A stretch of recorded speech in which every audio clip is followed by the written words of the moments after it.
Welcome to review number 7, The Quest for Connery. We're going to keep things nice and positive. Another good mid-70s Connery's film. Period film. Period Connery, film. yeah. 1975. The Wind and the Lion. Ooh. Good film. Connery plays a character, and I'm going to read this out so I get it completely right. Connery's character is called Muley Ahmed El Razuli, a renegade Muslim chieftain. Now, that's a problem with this film. yeah, that is. I mean, the fair plays Connery. I wasn't doubting him too much. I mean, obviously he's not a Muslim chieftain. He's good. He is good. He's good as he it. plays the part well. But at the end of the day, he's not Moroccan. Yeah, he's or Muslim. He's Scottish. And he's got the most ridiculous name. They try and get. I think they mentioned something. They're like, oh yeah, he was taught English by a Scotsman, as a sort of vague way. No. He is the lion in this story, and President Teddy Roosevelt of America, played by Brian Keith. Yep, who's also another Connery film, Meteor. We'll get onto that one later. Plays the Wind, which is Roosevelt. We don't find that out until the end of the film.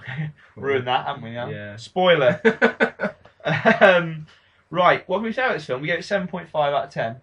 It was good. It was well acted, even though Connery was playing a Moroccan. Poor casting, but he does well with it. But yeah, he makes it his own. You know.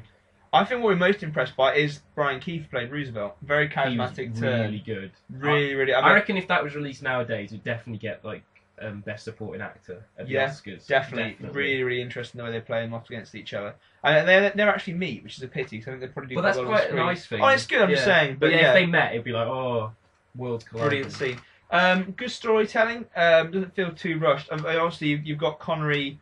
He abducts this young, middle-aged American lady, Candice Bergen, and her children. I think that's maybe why we gave it lower points, because she's a bit annoying. She is a bit annoying, yeah. And also, there's this. It gets a bit over the top at the end. The climactic battle. The little boy kind of starts to worship him. As a father figure. It doesn't quite work. Because there's not much build up to it. I think he saves her life once after she tries to escape anyway. Yeah. And then it's like, oh, you're forgiven. I like you now. But I mean, I don't think it's good that there was no romantic attachment. They forced that in, which would have felt forced. But like you said, the ending wasn't great. It was an alright sort of that little mini battle at the end, but not great. I mean, it's horribly historically inaccurate as well. Which probably shouldn't affect the score, but I think it does slightly. Yeah. It probably wouldn't have been as interesting, obviously, if it was historically accurate, because he kidnaps a middle-aged man. In the real life. And then let him go anyway, I think. And then, also in the film, it says that the US invaded Morocco. Which they didn't. Which they didn't at all. But these days, that would probably do very well, because everyone hates the US invading things, don't they? But no, good film, nicely shot. John Huston, was it? What, the director? No, John Milius. Alright. Who I don't think he's done anything particularly of note. Otherwise, if he has, let us know. We'll check it out. But no, it's nicely framed. It's well shot in sort of Moroccan wilderness. I think 70s films again, where they're just trying to do period films. Yeah, quite popular. Like we said before, it sort of fits in the first great train robbery and Man Who Would Be King, Robin and Marion, before this, which Connery's done, which are all sort of a variety of set in the past to try and sort of raking on the historical trend that's going through the film market. Yeah. And yeah, worth a watch. It's like one of those things you watch on a Sunday afternoon. Yeah. Or you watch every Christmas. Yeah. I happily watch it, but don't watch it with like a young family, so it won't.